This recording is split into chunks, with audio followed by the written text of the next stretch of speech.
The Buddha's teaching, freedom of body and mind, living in contentment, the path to lasting peace and happiness. Good evening, honored community of practitioners. We turn our attention today to a teaching of profound simplicity, yet one that holds the key to unlocking true, unshakable happiness. It is the realization that the highest form of freedom is not found in possessing more, but in desiring less, in the practice of contentment, santuti, which leads directly to the ultimate goal, freedom of body and mind, kaya vimukti and cito vimukti. The world constantly whispers promises of happiness tied to acquisition, status, and control. The Buddha's voice, however, rings clear across 2 millennia, offering a radical counter-truth. True happiness is not an achievement to be earned, but a natural state to be uncovered when we cease the struggle of craving. Our suffering arises from the relentless, unsatisfied searching for something outside ourselves to complete us. The path to peace is the path inward, where we discover an innate sufficiency. Part 1. The foundation of liberation, understanding the struggle. Before we embrace contentment, we must understand why we are perpetually discontent. This is rooted in the fundamental framework of the Dhamma, the illusion of completeness. We are driven by tanha, or craving, which falsely promises that the next experience, the next object, or the next accomplishment will finally bring lasting fulfillment. But as we established in the understanding of the 3 marks of existence, impermanence, anicca, everything changes. The new object becomes old. The high emotion subsides. The successful moment passes. Clinging to the fleeting guarantees suffering. Unsatisfactoriness, dukkha. All conditioned things are inherently stressful and incomplete. The satisfaction derived from external sources is always temporary and conditional. Non-self, anatta, there is no permanent self or fixed entity to be satisfied. The constant effort to satisfy a non-existent, permanent self is a perpetual, losing battle. This continuous cycle of desiring, grasping, enjoying briefly, and then desiring again is what prevents both the body and the mind from finding rest and freedom. The inner fortress, mind and body as sources of disquiet.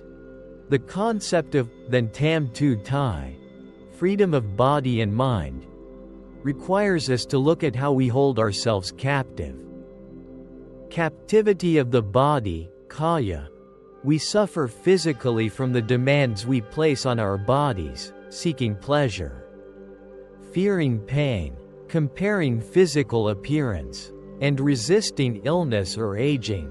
We cling to youth and health, creating fear and anxiety around the natural process of decay. Captivity of the mind, satta, mana. The mind is captive to its own creations, judgments, stories, regrets about the past, and anxieties about the future. It is bound by the kleshas, defilements, greed, hatred, and delusion. Freedom begins when the mind stops generating these chains. Part 2. The practice of contentment, santuti and api-aikshata. The Buddha praised 2 closely related virtues as cornerstones for a peaceful life: santuti, contentment, and api-aikshata, fewness of wishes. 1. Santuti, contentment with what is. Santuti is not resignation or laziness. It is an active, joyful acceptance of one's current conditions. It is the wisdom that stops the search for more. A. Contentment with possessions, yatha labha santuti. This means being satisfied with the requisites necessary for life, food, clothing, shelter, medicine, without extravagant demands or attachment to luxury. The trap of comparison. Our dissatisfaction often stems not from genuine lack, but from comparing our situation to others. Contentment cuts this root of comparison. The liberation from burden. Every possession requires care, maintenance, and defense. Contentment simplifies life, reducing external obligations and freeing up mental energy for spiritual practice. The fewer things you need, the less vulnerable you are to loss. B. Contentment with effort. Yatha sata santuti. This means being satisfied with the results of your honest efforts, regardless of whether they meet external standards of success. If you have applied diligence, ethics, and mindfulness, the resulting outcome is accepted. This protects the mind from the anxiety of demanding perfection. C. Contentment with the moment. Yatha kama santuti. This is the deeper practice of accepting the present moment, the weather, the noise, the health, or the emotional state, as the inevitable fruit of past conditions, kama. When you accept the moment, you stop fighting reality. This acceptance is the beginning of peace. 2. Api aikchata. Fewness of wishes, low desire. This is the deliberate cultivation of low desire. It is the active refusal to allow unnecessary wants to take root in the mind. Api aikchata recognizes that every new desire is a potential seed of future suffering. By keeping desires simple and few, we prevent the mind from becoming a turbulent ocean of wants. The monastic ideal, while often emphasized for monks, this virtue is applicable to lay life through mindful consumption. Before acquiring anything, ask, is this truly necessary? Does this simplify or complicate my life? The reward. A mind with few wishes is a quiet mind. It is a mind that is robust against the inevitable disappointments of life because it has not placed its hope in fleeting externalities. The less the mind demands, the more it finds freedom. Part 3. The ultimate goal. Freedom of body and mind, vimukti. Contentment is the practice, freedom is the result. When the mind is purified by contentment and ethical conduct, it naturally leans towards liberation, vimukti. 1. Freedom of mind, sito vimukti. Sito vimukti refers to the liberation of the heart or mind, achieved through the development of the four sublime states, Brahma viharas, and deep meditative concentration, samadhi. Metta, loving kindness, frees the mind from hatred and ill will. A contented person is not threatened by others and can genuinely wish them well. Karuna, compassion, frees the mind from cruelty and indifference. Mudita, sympathetic joy, frees the mind from envy and jealousy. Contentment means you don't need another person's success to diminish your own worth. Upekkha, equanimity, frees the mind from bias, attachment, and aversion. This is the ultimate freedom, where the mind remains steady and unperturbed by the 8 worldly winds, gain and loss, fame and disgrace, praise and blame, pleasure and pain. Contentment is the fuel for equanimity. When you are content, you can view the coming and going of all phenomena, both internal and external, with a balanced, unreacting heart. 2. Freedom of body, kaya vimukti. while the ultimate physical body is subject to the law of decay. Kayavamati refers to the freedom achieved by withdrawing attachment and identification from the body. Mindful non-identification. This is achieved through the constant practice of mindfulness of the body, kayanapasana. We observe the breath, the posture, the sensations, and the elements of the body, earth, water, fire, air, without claiming, "This is I, this is mine." Acceptance of decay. By accepting the body as a conditioned aggregate, we free ourselves from the immense mental suffering associated with resisting illness, aging, and eventual death. The body may experience pain, but the mind remains untouched and free because it has let go of the attachment to the physical form. The unburdened abode. When the mind is free, sito vamati. The body is naturally less burdened by tension, stress, and psychosomatic illness. The body becomes a peaceful instrument of the liberated mind, moving through the world with ease and grace. Part 4. Practical cultivation, making contentment your daily guide.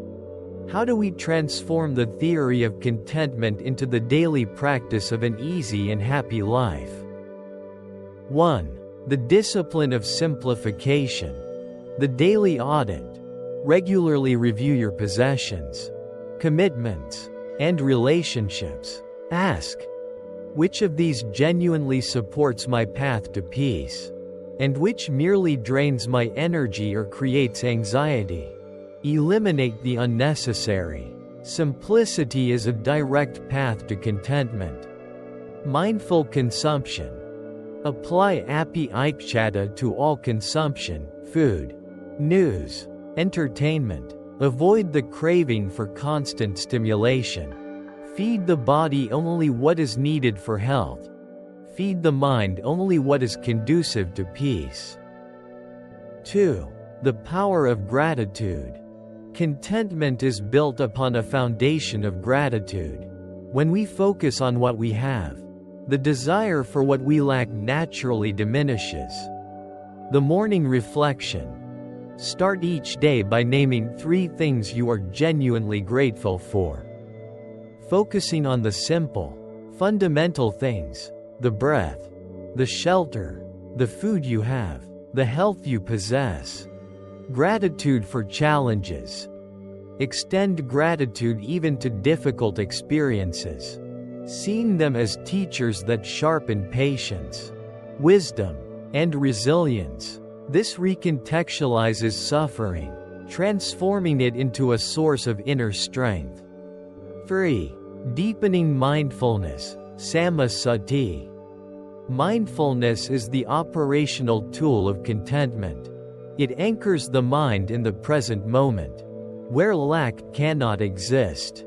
The present moment is complete. Craving and dissatisfaction can only exist when the mind is lost in the future, desire, or the past, regret. The present moment, when experienced directly, is always complete and sufficient. A single breath is enough. A single step is enough. Observing the wanting. When a wave of craving arises, e.g., I want a better car, I need that recognition, stop and observe the feeling of wanting itself. Note it as a mental formation, a ripple in the mind's water. Wanting. By observing it without acting on it, you sever the link between the thought and the action, and the wave naturally subsides. The mind returns to its state of natural sufficiency. 4. Generosity and non-hoarding, dana. Generosity, dana, is the physical expression of contentment. When you are content, you recognize you have enough to share. Giving away possessions, time, or knowledge is an active affirmation that your security is internal. not dependent on external accumulation. Non-hoarding keeps the channel of life flowing and prevents the mind from hardening into possessiveness. Conclusion: the quiet joy of sufficiency. The Buddha's teaching on contentment and freedom is an invitation to finally stop running.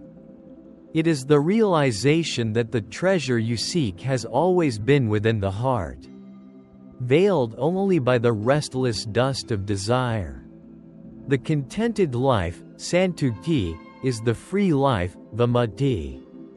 When the mind ceases its demands, the heart finds its natural rhythm of peace, ananda. May your body find rest in accepting its nature. May your mind find freedom in letting go of its demands. May you live each day knowing that in this very moment, with this breath, you already have enough. Live simply. Be content. Be happy.